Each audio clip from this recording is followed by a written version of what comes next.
പറയുന്നതല്ല നാടൻ ഭാഷയിൽ നമുക്ക് മനസ്സിലാകും. പിന്നെ അതേപോലെ രണ്ട് പാത്തുമ്മയുടെ ആട്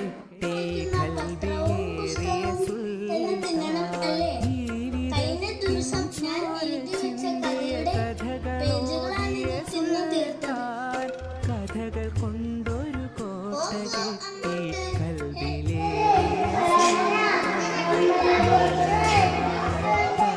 എന്റെ മീശ കണ്ടിട്ട് പേടിയാവുന്നുണ്ടോടാ.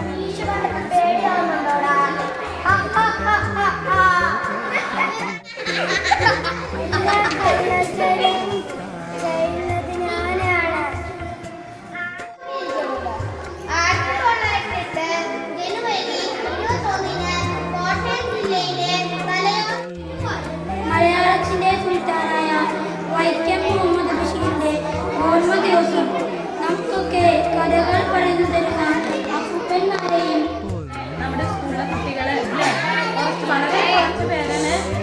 ഒരു കാര്യം എത്ര രസമായി നമ്മിലേക്കു പകർന്നു തന്നൊരു